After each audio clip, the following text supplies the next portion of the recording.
रात क्लास चल रहा था 2/12/1967। शनिवार को 30 पेज की पहली लाइन में बात चल रही थी कि बाबा के पास कोई भी राइट हैंड एकदम नहीं है,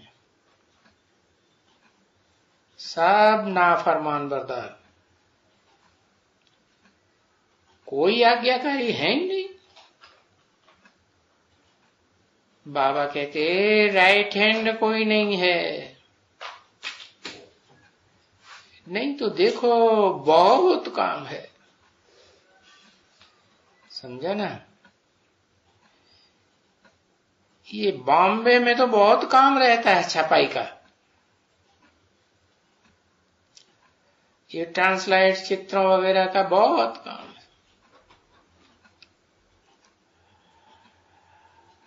अभी वो तो नए आए हैं ना, और इसमें एक्सपेरिमेंट चाहिए, एक्सपीरियंस चाहिए। तो आगे ये डिपार्टमेंट और के ऊपर में थी,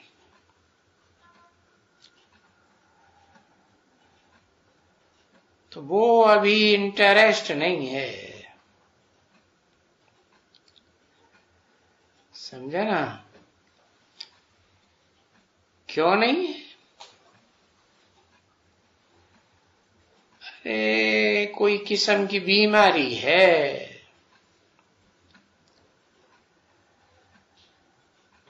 नहीं तो देखो है तो बॉम्बे के बाजू में ना।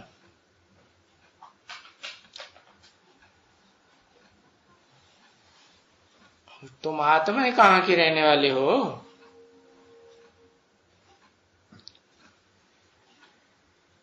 है इतना दूर के रहने वाले, कोई दूसरा है क्या?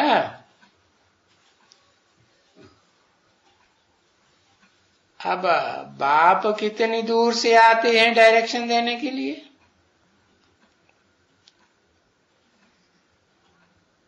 समझाने के लिए। और ये भी समझते हो कि बरोबर बाबा आते हैं ये नाले सुनाने के लिए, क्योंकि बाबा के सिवाय और किसी के पास तो ये नॉलेज है ही नहीं।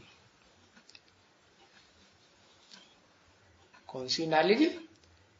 Spiritual knowledge. इसलिए समझाते रहते हैं। तो रोज चिंतन करो क्या लिखें जो मनुष्य ये समझे कि एक आत्मा के बगैर और कोई भी ये ज्ञान समझा ही नहीं सकते हैं।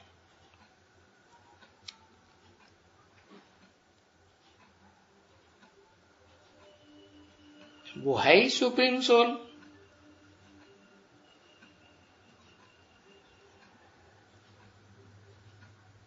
तो ये बात लिखने के लिए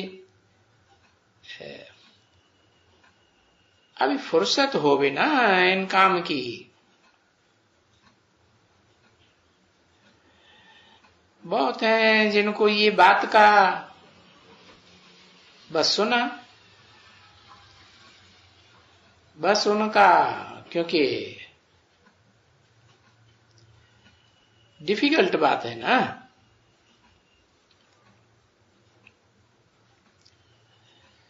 बस तो उस डिफिकल्ट बात में बुद्धि नहीं चलती है।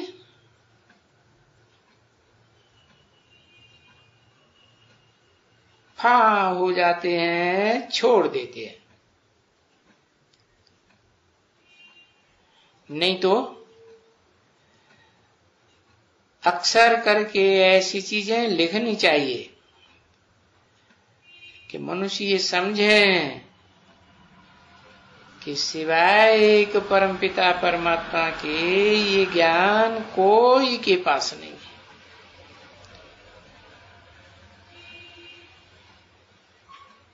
वो है ही ज्ञान सागर।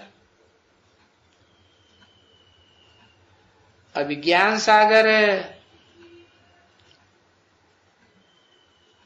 और यही स्पिरिचुअल नॉलेज है।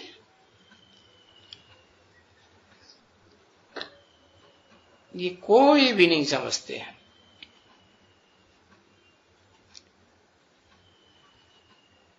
तो उनको कैसे समझावें? बाबा खुद बैठ करके कितना दफा लिखता रहता है। इसमें ये बोर्ड पर ऐसी बात लिखो जो समझे कि ये स्पिरिचुअल फादर है। इस स्पिरिचुअल फादर के बगैर कोई भी स्पिरिचुअल नॉलेज सिखला ही नहीं सकता है।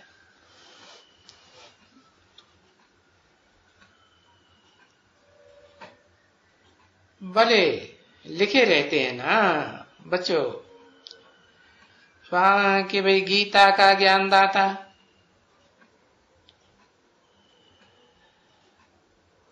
अब गीता का ज्ञान दाता ऐसे लिखने से कुछ समझते नहीं है कि कोई ये स्पिरिचुअल नॉलेज है।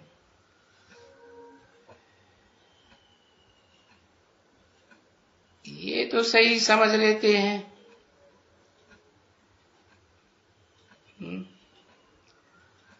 क्या? अरे यही समझ लेते हैं कि पाई पैसे की गीता की नॉलेज है। अरे नहीं, ऐसे अगर सुनाएंगे, ये जो मनुष्यों की बनाई हुई गीता है ना, वो गीता पढ़ते पढ़ते मनुष्य सीढ़ी उतरते चले आए, पतित बन गए।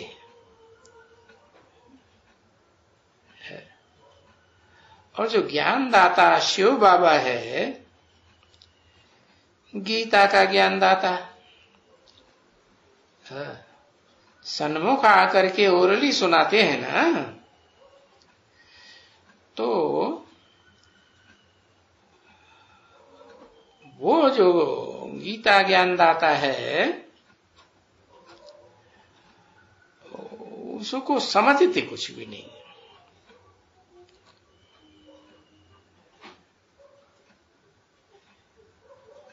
ये तो यही समझ लेते हैं मनुष्यों की बनाई हुई गीता को।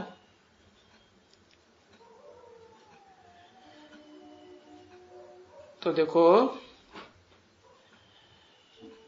अभी वो स्पिरिचुअल गॉड फादर आकर के बरबली गीता वायन सुनाते हैं ना, तो वो जो गीता ज्ञानदाता शिव बाबा है,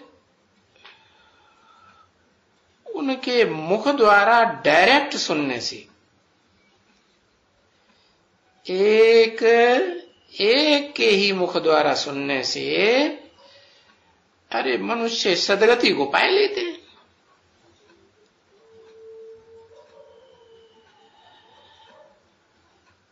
अनेकों के मुख के द्वारा सुनेंगे तो थोड़े ही पावेंगे।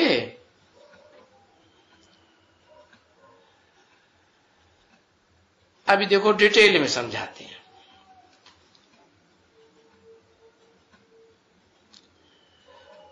तो उसको मिला करके ऐसे छोटे अक्षर लिखने चाहिए अंदर, कहां न कहां जो मनुष्यों की दृष्टि पड़े। तो मनुष्य कभी भी अपन को स्पिरिचुअल नॉलेज वाला नहीं समझे। अरे रूहानी नॉलेज वाला अभी भी न समझे, कोई भी न समझे। परंतु यहां तो इस दुनिया में ढेर के ढेर समझते हैं। क्या हम स्पिरिचुअल नॉलेज सुनाते हैं? अच्छा, पर दूसरी बात है, ऐसी युक्ति से लिखना चाहिए कि गीता का भगवान स्पिरिचुअल फादर था, न कि वही रिवाजी हालत जो इस दुनिया की चल रही है कि मनुष्य वो पुनर्जन्म में आने वाला कोई गीता ज्ञान सुना सकता है? अरे नहीं, वो जन्म मरण के चक्कर में आने वाले गीता का ज्ञान नहीं सुना सकते, कोई भी नहीं सुना सकते, ए टू जेड। क्योंकि पुनर्जन्म में आते हैं तो वो तो आगे पीछे की बातें सारी भूल जाते हैं ना, तो सृष्टि के आदि मध्य अंत का ज्ञान कैसे सुनावेंगे?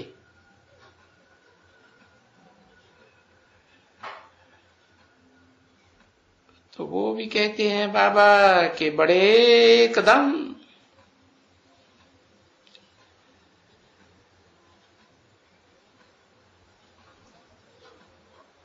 तो जितना बाबा कहते हैं इतना बड़ा लिखो, जो मनुष्य वायरे हो जावे कि इसको इतना बड़ा क्यों बनाया है। अरे क्या हम अंधे हैं, लूले हैं, लगड़े हैं,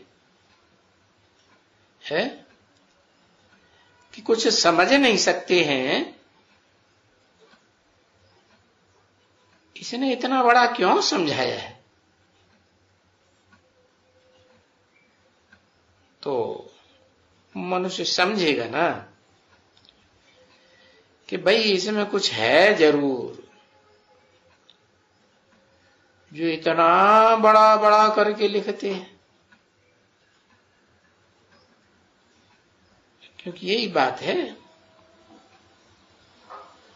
और ये एक बात भी कोई समझ जावे तो बाबा से कोई प्रश्न उत्तर सुनने का किसको दरकार ही नहीं है।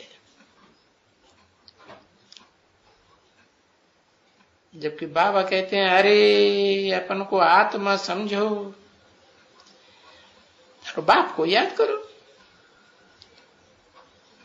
ऐसे करने से तुम्हारा सब दुख दूर हो जाएगा। अरे दूसरी म्याऊं म्याऊं में मत जाओ, एक ही बात। तो ये एक बात न होने के कारण बाकी म्याऊं म्याऊं बहुत आकर के करते रहते हैं।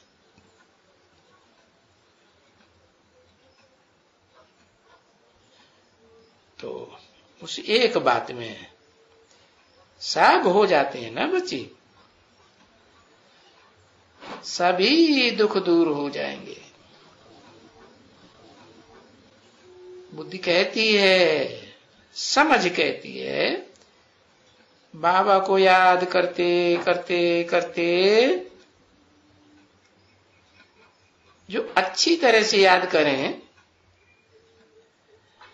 अभी तो समझाया ना, ये स्कूल है। जो अच्छी तरह से याद करेगा तो ऊंच पद पाएगा। बस, और तो कोई बात नहीं है ना। तो ये जो सेकंड की बात हुई बच्ची,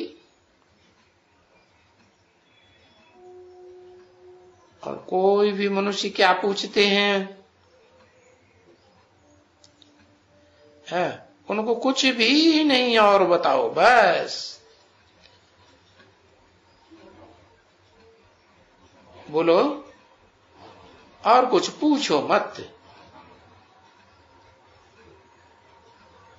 झंझट में जंगल में चले जाएंगे,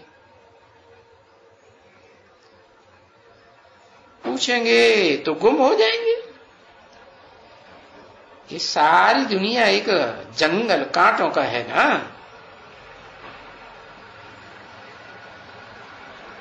तो तुम चले जाएंगे एकदम, समझे ना।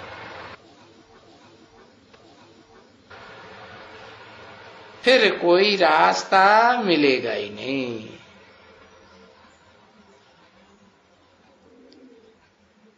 जैसे बाबा कहते हैं ना, अब घूमने जाते थे तो फागी आ जाती थी, जोर से फागी आती थी। अरे जहां देखो फागी ही फागी। ये पता ही नहीं पड़ता हम कहां जाते हैं।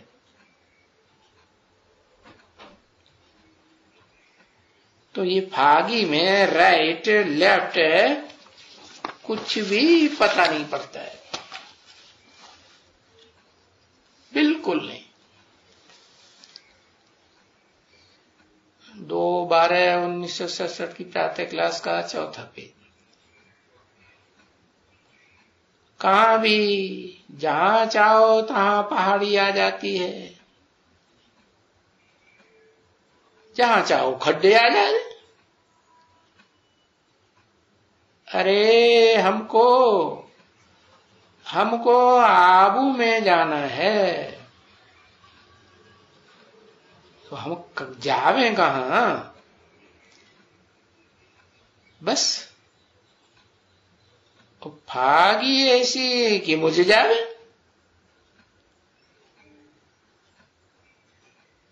क्योंकि जब हम आए थे ना तो नए आए थे ना यहां, आखिरी जब बाहर वाला आदमी मिले, उनको बोले कि भाई ले जाओ, सिटी ले जाओ, पैसे दूंगा। अरे उनके पिछाड़ी में पड़े हैं तो कहां के कहां चले गए थे, दूर दूर एकदम। और वो सीधा एकदम ले आकर के रास्ते पर छोड़ दिया। वो नीचे जो रास्ता जाता है ना वहां, तो वहां का रास्ता वहां दूर दूर चले गए थे। एक दफे तो वो मंदिर है ना इसका, गौमुख का मंदिर, हाँ, वो गौमुख की तरफ जाकर निकल गए थे। तो ये भी ऐसे ही है, समझे ना। ये भी जैसा मनुष्यों को कुछ पता ही नहीं पड़ता है रास्ते का। अरे पता ही नहीं पड़ता कहां के कहां निकल जाते हैं।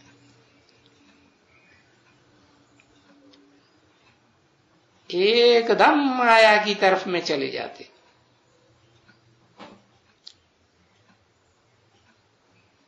पता ना कैसे कैसे कहां कहां किन किन धर्मों में कन्वर्ट हो जाते।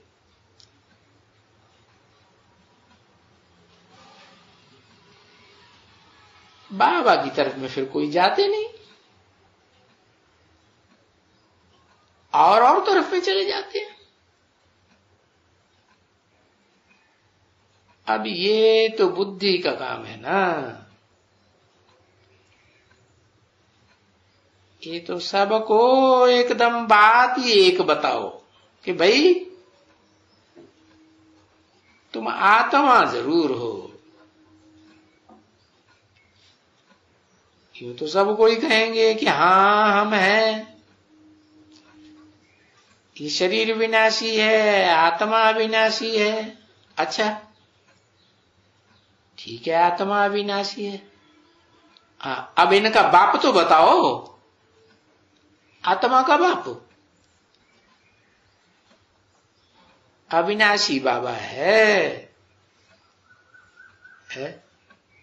ये शरीर विनाशी, शरीरों का बाप भी विनाशी, और आत्मा अविनाशी, तो आत्मा का बाप अविनाशी। अरे भाई, भला अविनाशी का बाप तो बाबा बिल्कुल ही जरूर होगा ना। अच्छा वो क्या है? अभी वो ही तो है पतित पावन, और अभी तुम हो पतित है।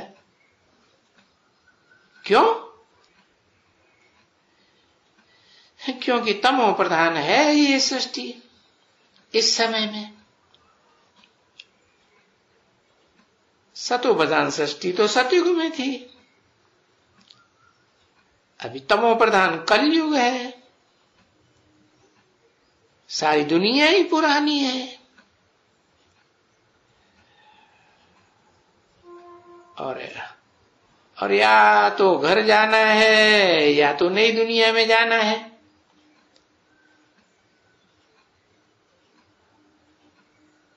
आत्मा को कहां जाना है? आत्मलोक में जाना है।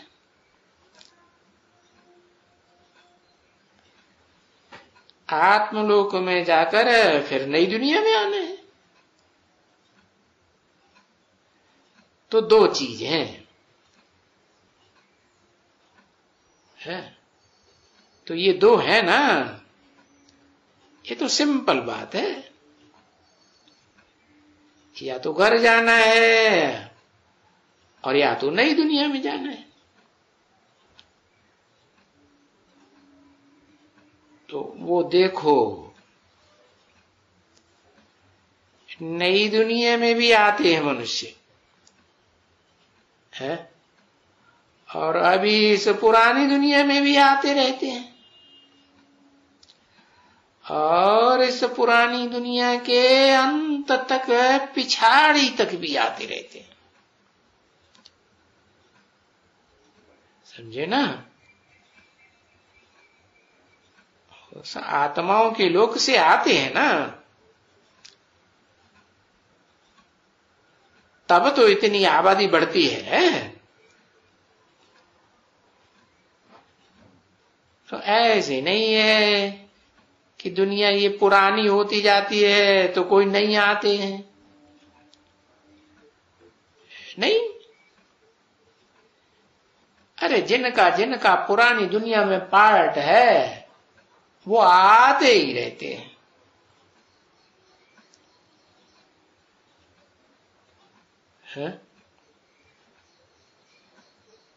अभी नई दुनिया में तुमको जाना है ना? क्योंकि तुमको क्यों जाना है, सबको क्यों नहीं? क्योंकि तुमको वो आत्माओं का बाप पढ़ाते हैं।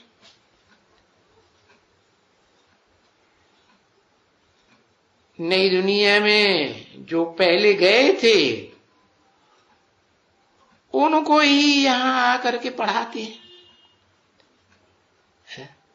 जो पुरानी दुनिया में आ रहे हैं, अभी आ रहे हैं ना ढेर के ढेर, तो उनको थोड़े ही डायरेक्ट पढ़ाते हैं, नहीं। जो गायन भी है क्या, आत्मा और परमात्मा अलग रहे बहुकाल, सुंदर मेला कर दिया जब सदगुरु मिला दलाल। तो बहुकाल वो तो बहुत देरी से आए हैं ना। तो बहुकाल हुआ पहले पहले आने वाला है। तो जो पहले आया हुआ होगा उन्होंने 84 जन्म लिया। तो अभी 84 जन्म का भी हिसाब है ना, और बिल्कुल इजी हिसाब है। और यहां आते ही है वो है कौन, जो इस दुनिया से पहले जाने वाले हैं।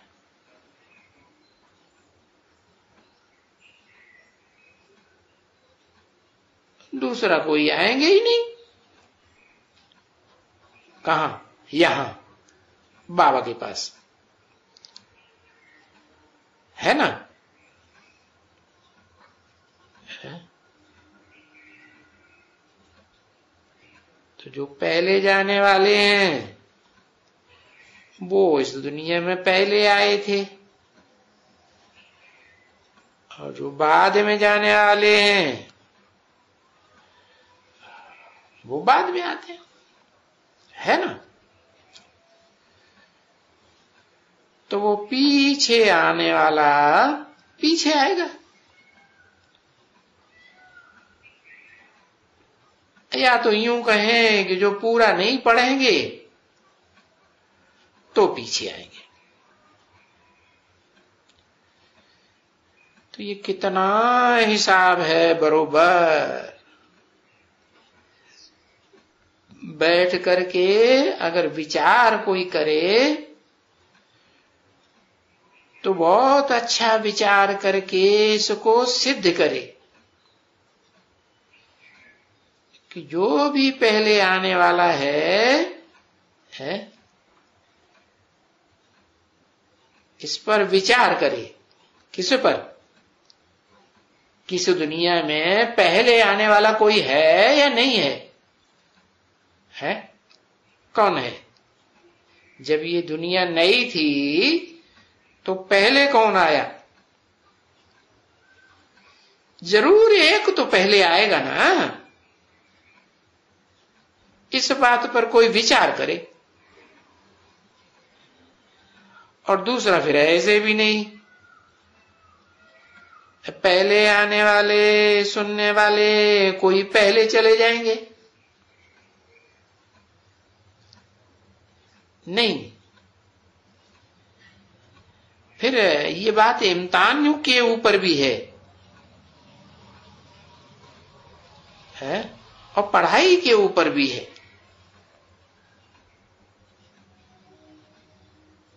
अच्छा, पहले कौन जाएगा? अरे बिल्कुल एकदम सिंपल बात है। बाबा कैसे बताते हैं कि स्कूल में वो लाठी दिखलाते हैं ना,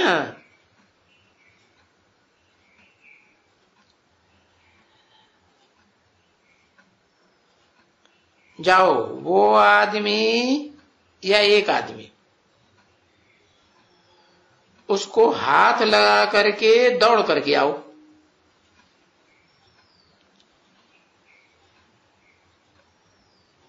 तो जो पहले नंबर में जाएंगे हाथ लगा के आएंगे तो इनाम मिलेंगे।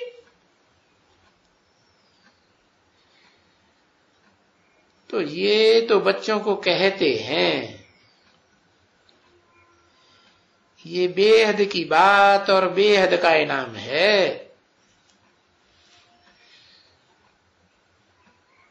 आत्मा को कहते हैं। जो पहले जाकर के परमपिता परमात्मा के पास पहुंचेंगे, ऐसे कोई बताए थोड़े ही सकते हैं।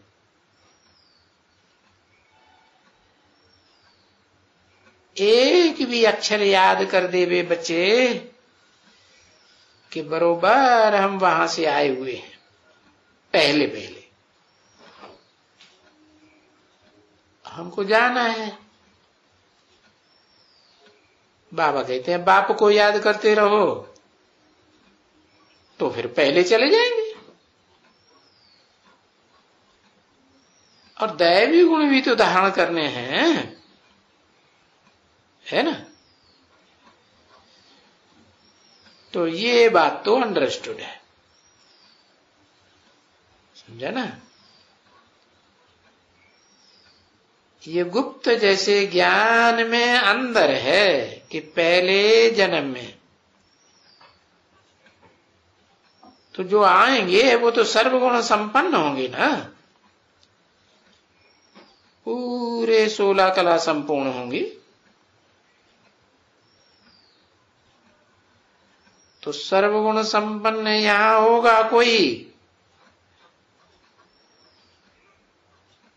वहां थोड़ा ही जाकर होगा।